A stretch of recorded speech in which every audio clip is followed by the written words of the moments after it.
उस वक्त के जो तकाज़े थे उनको भी सामने रखा, और हज़रत सल्लल्लाहु अलैहि वसल्लम का अमल तो ता क़याम क़यामत हमारे लिए उसवा हसना भी है। आपका अमल सुन्नत का दर्जा रखता है, उस पर अमल करना हमारे लिए फ़र्ज़ और वाजिब है। आज भी अगर कोई शख्स जो है वो अपनी बेटियों को इसी नज़र से देखता है तो वो उसी ज़माना जहलियत का मुजरिम करार पाएगा। हज़रत इमाम जाफ़र सादिक़ अलैहिस्सलाम की खिदमत में एक शख्स ने आके कहा कि मेरी बहुत सी बेटियां हैं। तो आपने पूछा शायद तुम ये चाहते हो कि सारी मर जाएं, बेटियां क्यों हैं? तो उसके बाद फरमाया कि अगर तुमने ये तमन्ना भी की, ये ख्वाहिश भी की, दिल में सोचा भी सही कि मेरी बेटियां मर जाएं, और उनमें से कोई मर गई या सारी मर गई, तो बेशक उसमें मारने में तेरा दखल अमल नहीं है, लेकिन तेरी ये तमन्ना करना ऐसा जुर्म होगा कि रोज़े क़यामत जब अपने खालिक से मिलोगे तो अल्लाह के नाफरमान शुमार होगे, आसी शुमार होगे। लिहाजा आज भी हमें चाहिए कि बेटियों को इज़्ज़त और तकरीम दें। तरबियत के असूलों में ये कहा गया कि अगर खुदा न खास्ता बेटा गिर जाए तो उसको मत सहारा दो, उसको खुद उठो बेटे, अपने पाँव पे खड़े हो जाओ। लेकिन अगर बेटी गिर जाए तो उसको सहारा दो, दिलासा दो। घर में कोई चीज़ अगर लेके आ रहे हो, मुस्तहब है, सुन्नत है, जब भी घर में आओ तो बच्चों के लिए कोई चीज़ें लेकर आओ, तो जब चीज़ें बांटने लगो तो पहले बेटी को दो, ताकि उसके एहसासात और जज्बात क्योंकि नाजुक होते हैं वो मजरूह ना होने पाएँ। तो लिहाजा बेटियों को प्यार देना, उनकी इज़्ज़त करना, तकरीम करना खुद उनकी तरबियत के ज़ुमरे में आता है। तो लिहाजा आज भी हमें सुन्नत नबी सल्लल्लाहु अलैहि वसल्लम पर अमल करना चाहिए, अपनी बेटियों को प्यार और शफ़क़त देनी चाहिए। और जैसे डॉक्टर साहब ने जैसे डॉक्टर साहब ने बड़ा खूबसूरत आपको जवाब दिया है, और ये देखें कि नबी पाक सल्लल्लाहु अलैहि वसल्लम ने हज़रत फ़ातिमा ज़हरा के साथ जो प्यार किया रज़ी अल्लाह ताला अन्हो, वो आपके सामने मिसाल है कि आप जो हज़रत फ़ातिमा रज़ी अल्लाह ताला अन्हो थी, जब आपने कहा हज़रत अली रज़ी अल्लाह ताला अन्हो ने कि जाओ, आपके हाथ में छाले पड़ गए थे, फ़ातिमा ज़हरा के चक्की पीसती थी, और मशक जब उठा के लाती थी तो यहाँ निशान पड़ गए थे, लाशें पड़ गई थी।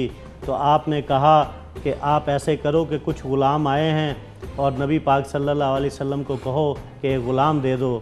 तो जब आप गई फ़ातिमा ज़हरा रज़ी अल्लाह ताला अन्हो, उन्होंने कहा एक खादमा दे दें। तो नबी पाक सल्लल्लाहु अलैहि वसल्लम के पास जब गई तो गई थी नीयत से, इस नीयत से कि मैं खादमा लेके आऊँगी, पर जब रश देखा, हया शर्म इतनी थी फ़ातिमा ज़हरा में कि वो चुप करके वापस अपने घर लौट आई। नबी पाक सल्लल्लाहु अलैहि वसल्लम दूसरे दिन आए और कहा कि ऐ फ़ातिमा, मेरी लखते जिगर किस लिए आई थी?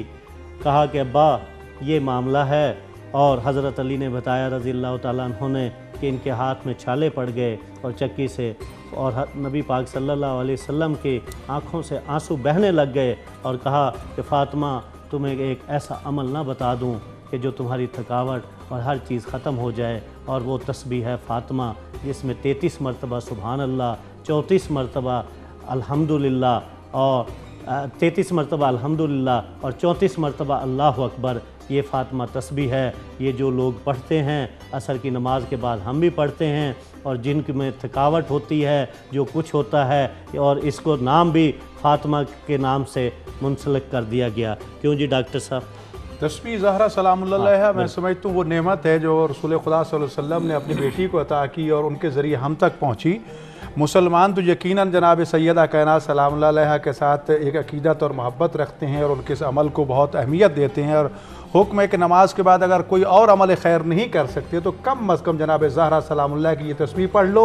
अभी तस्बीह पढ़ के तुम अपने मुसल्ले से नहीं उठोगे कि इसके सदक़े में अल्लाह तुम्हारे सारे गुनाह माफ़ कर देगा। 18 मई ये तारीख़ आ रही है।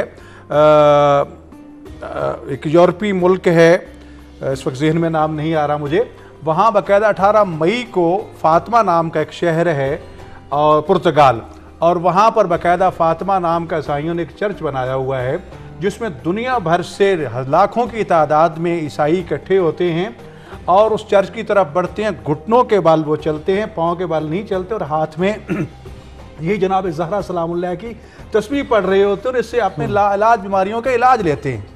तो मैं तो ये अर्ज़ किया करता हूँ कि रसूल खुदा सल्लल्लाहु अलैहि वसल्लम ने जो अपनी बेटी को ये चीज़ अता फरमाई थी, सैयदा कायनात के वसीला से पूरी उम्मत को ये मिली है, और हम सब को इस पर अमल करना चाहिए। जी मुफ्ती साहब, मैं बात करूंगा जी, वो बंदे ने सवाल भी किया था, जिसका टेलीफोन आया था कि बच्ची के मकाम के हवाले से। मौजू भी हमारा आज का ये हज़रत आयशा सिद्दीक़ा रज़ी अल्लाह ताला अन्हा इरशाद फरमाती हैं कि एक ख़ातून हमारे घर आई साइल बनकर सवाल करने के लिए। 2 बच्चियां थी उसके पास। ایک روایت میں آتا ہے کہ میں نے اس خاتون کو 3 کھجوریں دیں، ایک ایک اس نے بچی کو دے دی اور ایک کھجور اس نے خود اپنے پاس رکھی۔ بچیوں نے کھائیں، وہ کھجور کھانا چاہ رہی تھی، ابھی کھائی نہیں تھی، بچیوں نے پھر مانگا تو کھجور جو ہے وہ نصف نصف کر کے آدھی دونوں بچیوں کو دے دی۔ نبی کریم صلی اللہ علیہ وسلم گھر میں تشریف لائے تو آپ نے یہ ان سے ساری بات جو تھی اس کی وضاحت کی۔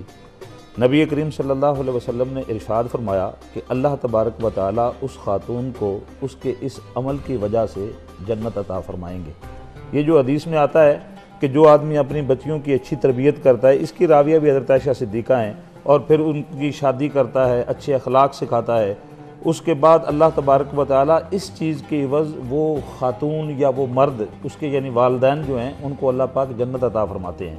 امام مسلم نے اس میں ایک اضافہ کیا ہے کہ وہ کھجور جو تھی، یعنی ایک روایت میں آتا ہے 3 کھجوریں تھیں، ایک روایت میں آتا ہے 3 کھجوریں نہیں تھی، ایک ہی کھجور تھی، اس کو نصف نصف کر کے دونوں بچیوں کو دے دیا، اور وہ والدہ جو ہے یعنی اس نے اپنی بچیوں کی تربیت یا ان کی پرورش جو ہے اس کے حوالے سے احساس ذمہ داری محسوس کیا۔ اللہ تبارک و تعالیٰ کو اس عمل پہ اتنا پیار آیا، نبی کریم صلی اللہ علیہ وسلم نے ارشاد فرمایا کہ اس کے اس عمل کی وجہ سے میں نے اس کو جنت عطا فرما دی۔ حضرت عبداللہ ابن عباس رضی اللہ تعالیٰ عنہ سے ایک حدیث مروی ہے کہ جو آدمی اپنی بچیوں کی اچھی تربیت کرتا ہے، پالتا ہے، پوستا ہے، فرق یہ ہے کہ وہ آدمی مساوات سے کام لیتا ہے، ناانصافی نہیں کرتا۔ ناانصافی کا مطلب یہ ہے کہ بچوں کے ساتھ قدرے زیادہ محبت کرے یا کچھ چیزیں زیادہ لے کے دے، بچیوں کو محروم رکھے، ایسا نہ کرے۔